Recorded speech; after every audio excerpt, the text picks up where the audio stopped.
السلام علیکم ورحمۃ اللہ وبرکاتہ.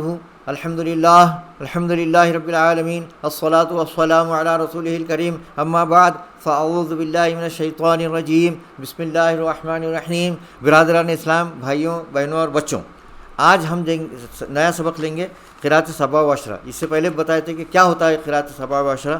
قرأت سبع یعنی 7 قاری اور عشرہ یعنی 10 قاری. جیسے کہ ہم نے بتائے تھے 4 امام ہیں، امام ابو حنیفہ، امام شافعی، مالک، ایسے ہی اس کے بھی 7 اور 10 جو ہے امام اس کے گزرے ہیں. قرآن مجید 7 طریقوں پر بھی نازل ہوا اور 10 طریقوں پر. تو قرآن مجید 7 طریقوں پر نازل ہوا ہے، یہ حقیقت متواترہ احادیث سے ثابت ہے.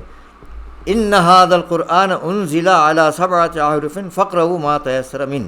بخاری و مسلم کی حدیث ہے. تو اس میں کیا ہوا، اس میں یہ حضور اقدس صلی اللہ علیہ وسلم کا کیا فرمان ہے کہ قرآن شریف 7 لہجوں میں 7 طریقوں میں جو نازل ہوا ہے، آپ کو اس میں جو آسان ہے اس سے ادا کرو. اور ویسے یہ 10 طریقوں سے بھی نازل ہوا. ہاں، تو سبع و عشرہ یہ عدد سے مراد ہے. تو 10 طریقہ یعنی 10 قرأت ہے.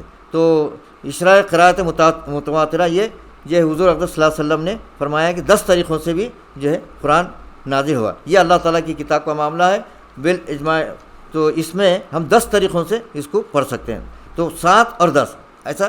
یہ قرأت سبع و عشرہ یہ کیا ہے، یہ ایک جو ہے اصطلاح ہے، ایک ٹرمینالوجی ہے، ایک اصطلاح ہے سبع و عشرہ یعنی 7 قاری اور 10 قاری. اس کو ایسا بولتے ہیں کہ سبع عشرہ یعنی 7 قاریوں کی قرأت کسی نے سیکھ لیا تو وہ بولیں گے قاری سبع.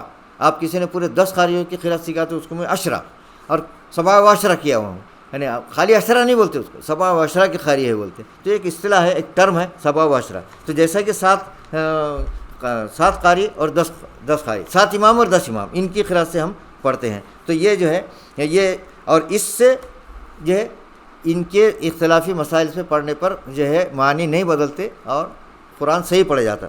قرآن میں کوئی معنی میں کوئی تبدیلی نہیں ہوتی. ہاں، قرآن عربی لغت میں نازل ہوا ہے، لغت عربی میں نازل ہوا ہے. اور علاقائی اور قبائلی لغات جدا تھے. عرب میں کیا تھا کہ قبائلی لغات جدا تھے، الگ الگ تھے. تو ایک کا دوسرے لغت میں پڑھنا ذرا مشکل ہوتا تھا. تو اس لیے امت کی سہولت اور آسانی کی خاطر اس کو جو ہے 7 اور 10 طریقوں پر نازل کیا گیا ہے. تو حضرت ابن عباس رضی اللہ تعالیٰ عنہ سے مروی ہے کہ قال رسول اللہ صلی اللہ علیہ وسلم اقرأنی جبرائیل علی حرف فرجعت فلم ازل استزیدہ ویزیدنی حتی انتہا الی 7 احرف. یعنی یہ 7 اور 10 طریقوں سے نازل ہوا ہے. اب حضور اقدس صلی اللہ علیہ وسلم نے ایک وقت کا واقعہ ہے کہ حضرت عمر رضی اللہ تعالیٰ عنہ نے حضرت حشام بن حکیم کو سورہ فرقان کی آیت کو دوسرے طریقے سے پڑھتے ہوئے سنا. تو انہوں نے کیا کرا، ان کو پکڑ کے حضور اقدس صلی اللہ علیہ وسلم کے پاس لے کر چلے گئے. ان سے حجت کرے اور ان کو پکڑ کے حضور اقدس صلی اللہ علیہ وسلم پر لے کر گئے. اور ان سے کہا حضور اقدس صلی اللہ علیہ وسلم سے کہ انہوں جو ہے قرآن غلط طریقے سے پڑھتے ہیں. تو حضور اقدس صلی اللہ علیہ وسلم نے پہلے جو ہے بولے عمر ان کو چھوڑ دو، اور حشام سے کہا کہ تم پڑھ کر سنا. تو انہوں نے پڑھ کر سنائے. تو حضور اقدس صلی اللہ علیہ وسلم نے کہا کہ یہ بھی صحیح ہے. ہاں، اس کے بعد اسی طرح نازل ہوا. پھر ان کو عمر رضی اللہ تعالیٰ عنہ کو کہا کہ تم پڑھو، انہوں بھی پڑھے. تو انہوں نے کہا یہ بھی طریقہ صحیح ہے. تو یہ 7 طریقوں سے نازل ہوا. اس سے جو ہے یہ امت کی آسانی کے لیے یہ ایسا پیدا کیا گیا ہے، اور اس سے معانی میں کوئی فرق نہیں پڑتا. اس سے معانی میں کوئی فرق نہیں پڑتا. اختلاف قرأت میں معنوی نہیں ہے، بلکہ جو ہے طریقے پڑھنے میں جو ہے فرق ہے. اب جو اس کی مثال کیسی ہے، جیسے اپنے اردو میں ہم بولتے ہیں نا، مثال اردو زبان میں ہمیں دے کے بتاتا ہوں. اورنگ آباد، اورنگ آباد ملا دیا، اورنگ آباد. تو چاہے اورنگ آباد بولو یا اورنگ آباد بولو. دوسرا ہے آج نقد کل ہزار، آج نقدی کل ہزار. اب وہ بولنے میں کیا ہے، کیا آج نقد کل ہزار. تو اس سے جو ہے معنی میں کوئی فرق نہیں پڑتا. اس کے بعد کیا ہے، موسیٰ کو منہ سے بولیے، منہ سے. تو اس سے جو ہے معنی میں فرق نہیں پڑتا ہے. یہ ایک نمونہ ہے، ورنہ اس کا بیان بہت تفصیل ہے. تو اس کو قرآن جو ہے 10 طریقوں سے 10 قاریوں کی قرأت سے نازل ہوا. تو اس کو قرأت سبع سے ہوتا ہے، 7 اور 10. تو میں ابھی آپ کو پورے 10 قاریوں کے نام بتاتا ہوں اور ان کے جو راوی ہے ان کے نام بتاتا ہوں.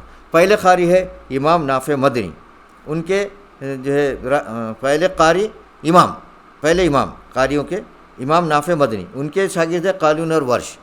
دوسرے امام ہیں امام ابن کثیر مکی، ان کے شاگرد ہے بزی اور قمل۔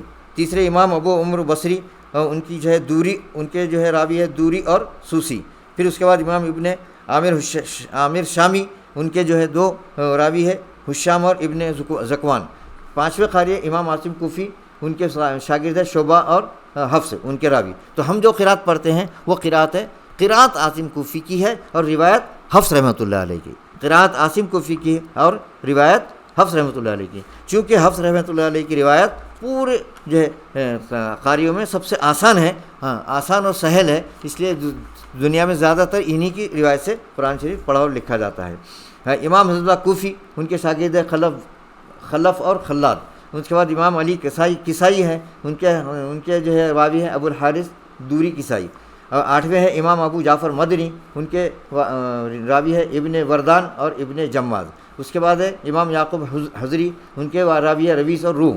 اور اس کے بعد ہے امام خلف بزار، ان کے راوی ہے اسحاق اور ادریس۔ تو یہ جو ہے طریقہ 7 عشرہ ہے۔ اس سے اگر جو ہے ان کی اختلافی کلمات سے پڑھنے سے جو ہے نماز میں کوئی فرق نہیں پڑتا، معنی میں بھی کوئی فرق نہیں پڑتا جو ہے وہ جو ہے یہ جو ہے طریقہ ہے، لہجہ ہے، اس کی وجہ سے کوئی فرق نہیں ہوتا۔ جیسے سورہ ہمزہ میں ویل لکل ہمزۃ لمزۃ الذی جمع مالا وعددہ یحسب ان مالہ اخلدہ کلا لا ينبذن فی الحطمۃ وما ادراک ما الحطمہ نار اللہ الموقدۃ التي تطلع علی الافئدہ انہا علیہم مؤصدۃ فی عمد ممددہ انہا علیہم مؤصدۃ فی عمد۔ تو یہ مؤصدۃ کو جو ہے شعبہ رحمۃ اللہ علیہ موصدۃ